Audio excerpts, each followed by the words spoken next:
আসসালামু আলাইকুম, আপনাদের সবাইকে স্বাগতম জিওপোল্যান্ডে। বন্ধুরা, কল্পনা করুন ইরানের তপ্ত মরুভূমির উপর দিয়ে ধেয়ে আসছে আমেরিকার গর্ভের প্রতীক। আকাশপথের রাজা বলা হয় যে F-15 ঈগল যুদ্ধবিমানকে।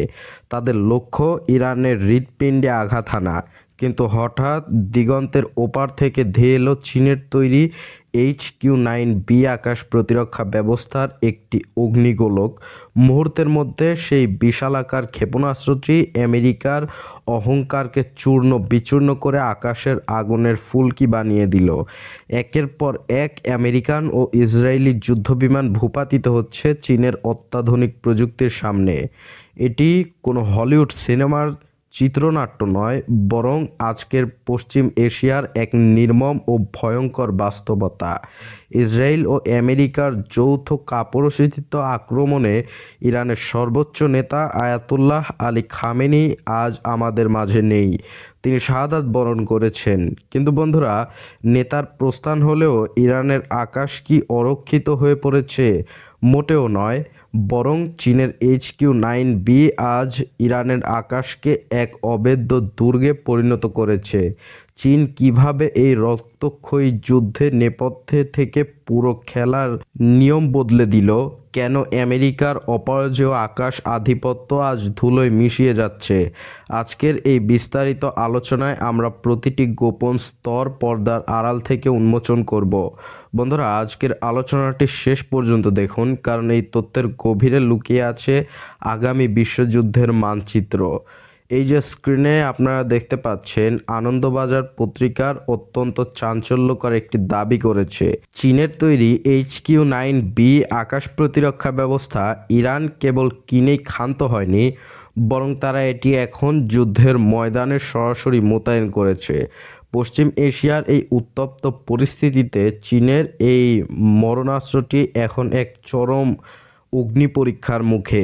আনন্দবাজারের রিপোর্টে স্পষ্টভাবে উঠে এসেছে যে এই সিস্টেমটি চীনের এরোস্পেস সায়েন্স অ্যান্ড ইনস্ট্রো কর্পোরেশন বা CACISর এক অভেদ্য সৃষ্টি। বন্ধুরা, অনেকেই মনে করেন এটি রাশিয়ার SC-300 PMU এবং আমেরিকার প্যাট্রিয়ট প্যাক-2 এর অনুকরণে তৈরি। কিন্তু সত্যটা হলো, চীন কেবল অনুকরণ করেনি, তারা এই প্রযুক্তিতে এমন কিছু পরিবর্তন এনেছে যা বর্তমান আধুনিক যুদ্ধবিমানের জন্য জমদূত হয়ে দাঁড়িয়েছে। বন্ধুরা, মনে করে দেখুন, গত বছরের মে মাসে পাকিস্তানের সিন্দুর অভিযান এর সময় HQ-9B প্রথম তার সক্ষমতা বিশ্ববাসীর সামনে তুলে ধরেছিল। আর আজ যখন ইরানে আমেরিকা ইসরায়েলের আগ্রাসন চলছে, তখন এই চীনা সিস্টেমটি হয়ে উঠেছে প্রতিরোধের প্রধান দেয়াল। এখানে একটি অত্যন্ত গুরুত্বপূর্ণ প্রশ্ন জাগে, চীন কি সরাসরি এই যুদ্ধে জড়িয়ে পড়েছে? না বন্ধুরা, চীন কখনোই হঠাৎ করে বা হঠকারী কোনো সিদ্ধান্ত নেয় না। তারা খেলে অত্যন্ত ঠান্ডা মাথায়, অত্যন্ত স্মার্ট কৌশলে। চীন কোনো সেনা পাঠায়নি, কোনো সরাসরি যুদ্ধের ঘোষণা করেনি। তারা যেটা করেছে সেটা হলো স্মার্ট পাওয়ার প্লে। ইরানের সঙ্গে তেলের বিনিময়ে অস্ত্র এবং প্রযুক্তির সহায়তার এক বিশাল চুক্তি করেছে বেইজিং। আমেরিকা বছরের পর বছর ধরে ইরানের উপর অর্থনৈতিক নিষেধাজ্ঞা পাহাড়ের মতো চাপিয়ে দিয়েছিল যাতে ইরান ভেঙে পড়ে, কিন্তু চীন সেই সুযোগটিকেই কাজে লাগিয়েছে। তারা ইরানের থেকে শুধু তেলই কেনেনি, বরং তাদের হাতে তুলে দিয়েছে এমন সব মারণাস্ত্র যা পশ্চিমা প্রযুক্তির সব হিসাব উল্টে দিয়েছে। আজ ইরানের হাতে কেবল HQ-9B নয়, বরং রাশিয়ার S-400, S-300 এবং তাদের নিজস্ব প্রযুক্তির বাভার 373 বা তিনটি সিস্টেম যখন একসঙ্গে কাজ করে, তখন আমেরিকা বা ইসরায়েলের যে কোনো উন্নত রাডার ফাঁকি দেওয়া যুদ্ধবিমানও নিস্তার পায় না। আনন্দবাজারের তথ্য মতে HQ-9B এর পাল্লা এখন 260 থেকে 300 কিলোমিটার পর্যন্ত বিস্তৃত। এটি আকাশ থেকে 50 কিলোমিটার উচ্চতায় গিয়ে যে কোনো ক্ষেপণাস্ত্র বা বিমানকে ধ্বংস করার ক্ষমতা রাখে। সবচেয়ে ভয়ের ব্যাপার হলো, এটি একই সঙ্গে 100টি টার্গেট ট্র্যাক করতে পারে এবং একসাথে 6 থেকে 8টি নিশানায় নির্ভুল আঘাত হানতে পারে। ভাবুন একবার, F-15 মতো ভারী এবং এক ক্ষিপ্ত যুদ্ধবিমানগুলোর জন্য এটি কতটা আত্মঘাতী। বন্ধুরা, এবার একটু গভীরে গিয়ে দেখা যাক কিভাবে এই HQ-9B আমেরিকান F-15 যুদ্ধবিমানগুলোকে একের পর এক মাটিতে নামিয়ে আনছে। আপনারা জানেন, F-15 ঈগল আমেরিকার বিমান বাহিনীর এক সময়ের দাপুটে সদস্য, কিন্তু এর একটি বড় দুর্বলতা হলো এটি কোনো স্টেলথ বিমান নয়। এর রাডার সিগনেচার বা রাডার ক্রস সেকশন অনেক বড়। চীনের তৈরি HT-233 রাডার, যা HQ-9Bতে সিস্টেম অনুযায়ী ব্যবহার করা হয়, সেটি অত্যন্ত শক্তিশালী ইলেকট্রনিক স্ক্যানিং প্রযুক্তিতে সজ্জিত। এটি কয়েকশো কিলোমিটার দূর থেকেই F-15 অবস্থান নির্ভুলভাবে চিহ্নিত করে ফেলতে পারে। HQ-9B এর মিসাইলের গতি শব্দের চেয়ে 4 গুণ বেশি, অর্থাৎ ম্যাক 4-এরও বেশি। যখন একটি মিসাইল এই গতিতে ধেয়ে আসে, তখন একজন অভিজ্ঞ পাইলটের পক্ষেও পালানোর সময় থাকে না। এতে ব্যবহার করা হয়েছে অ্যাক্টিভ রাডার হোমিং এবং ইনফ্রারেড সিগনেচার, যা আমেরিকান জ্যামিং সিস্টেমকে অনায়াসেই বোকা বানিয়ে দেয়। তেহরান এবং অন্যান্য গুরুত্বপূর্ণ ইরানি শহরে যখন ইসরায়েলি হামলা চালানোর চেষ্টা করছে, তখন কয়েকটি F-15 ইতোমধ্যেই আকাশেই বিস্ফোরিত হয়ে ধ্বংস হয়ে গেছে। বন্ধুরা, পশ্চিমা গণমাধ্যমগুলো এই খবরগুলো খুবলে আড়াল করার চেষ্টা করছে, কিন্তু স্থানীয় শৌখিন সাংবাদিক এবং স্যাটেলাইট ইমেজগুলো কিন্তু ভিন্ন ভিন্ন কথা বলতে চাইছে। আনন্দবাজার পত্রিকা ও ইঙ্গিত দিচ্ছে যে ইরানের আকাশ প্রতিরক্ষা ব্যবস্থা এখন পর্যন্ত আমেরিকার প্রত্যাশা ছাপিয়ে করার জবাব দিচ্ছে। আমেরিকা আর ইসরায়েল এই যে নির্লজ্জ হামলা তারা করেছে, এটা তাদের জন্য গলার কাটা হয়ে দাঁড়াবে। ইতিহাস সাক্ষী দেয়, আমেরিকা কখনোই শান্তির জন্য যুদ্ধ করে না, তারা যুদ্ধ করে তাদের হীন স্বার্থ, চরিত্রদাতা এবং তেলের সম্পদ লুট করার জন্য। তারা বলে তারা গণতন্ত্র প্রতিষ্ঠা করতে চায়, অথচ অন্য একটি স্বাধীন দেশে ক্ষেপণাস্ত্র ছুড়ে সেই দেশের ধর্মীয় ও রাজনৈতিক নেতাদের হত্যা করে। আয়াতুল্লাহ খামেনি শাহাদাতের পর আজ ইরানের প্রতিটি ঘরে ঘরে কান্নার রোল। কান্নার এই ছবিগুলো আমাদের হৃদয়ে ছুঁয়ে যায় যখন আমরা দেখি মায়েরা তাদের নেতার ছবি নিয়ে রাস্তায় বেরিয়ে এসেছেন। এটাই কি আমেরিকার মানবাধিকার? তাদের এই দ্বিমুখী নীতি কি আর বিশ্ববাসীরা কাছে যাচ্ছে না? এমনকি ব্রিটেনও এখন স্বীকার করেছে যে তারা ইরাক যুদ্ধে ভুল তথ্য দিয়ে হামলা চালিয়েছিল, কিন্তু ইতিহাস থেকে তারা শিক্ষা নিয়েছে একদমই না। তারা ইউরোপকে সাথে নিয়ে এই বিধ্বংসী হামলা চালাচ্ছে। ইউরোপীয় দেশগুলো এখন মুখে কুলুপ এঁটে বসে আছে, কারণ তাদের স্বার্থের হানি হবে না। বন্ধুরা, এই যুদ্ধের ফলে বিশ্ববাজারে তেলের দাম হু হু করে বাড়বে, আর এর মাসুল দিতে হবে আমাদের মতো সাধারণ মানুষকে। কিন্তু তাতে কি আমেরিকার কিছু যায় আসে? তাদের তেল কোম্পানিগুলো তো এখন শত শত কোটি ডলারের লাভের মুখ দেখছে। বন্ধুরা, আর ঠিক বিপরীতে চীনের কৌশলটি একবার দেখুন। চীন কখনো কোনো দেশ দখল করতে চায় না বা সেখানে আগ্রাসন চালায় না। তারা বিশ্বাস করে উইন উইন ডিপ্লোম্যাসিতে। ইরানকে অস্ত্র দিয়ে চীন আসলে নিজের বাণিজ্যিক পথ বা বেল্ট অ্যান্ড রোড ইনিশিয়েটিভকে সুরক্ষিত করছে। পশ্চিম এশিয়ার তেলের যদি চীনের হাতে না পৌঁছায়, তবে চীনের বিশাল অর্থনীতি থমকে যাবে। তাই ইরানকে রক্ষা করা চীনের জন্য শুধু বন্ধুত্বের খাতির নয়, বরং নিজের অস্তিত্বের লড়াইও বটে। এখানে রাশিয়াও চুপচাপ বসে নেই। তারা তাদের নিজস্ব প্রযুক্তির S-300 দিয়ে ইরানকে সহায়তা দিচ্ছে।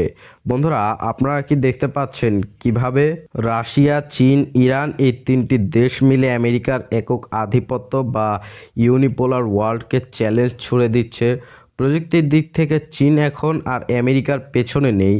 HQ-9B সিস্টেমটি আমেরিকার প্যাট্রিয়ট মিসাইল সিস্টেমের চেয়ে অনেক গুণ বেশি সাশ্রয়ী এবং এর মোবাইল লঞ্চারগুলো এত দ্রুত স্থান পরিবর্তন করতে পারে যে ড্রোন দিয়েও ওদের অবস্থান খুঁজে পাওয়া অসম্ভব হয়ে পড়ে প্রায়। বন্ধুরা, আসুন আমরা একটু ফিরে যাই পাকিস্তানের সিন্দুর অভিযানের সময়কার প্রেক্ষাপটে। সেই সময় পাকিস্তানের হাতে থাকা HQ-9B কিছুটা চ্যালেঞ্জের মুখে পড়েছিল বলে ভারত দাবি করেছিল, কিন্তু ইরানের পরিস্থিতি সম্পূর্ণ আলাদা।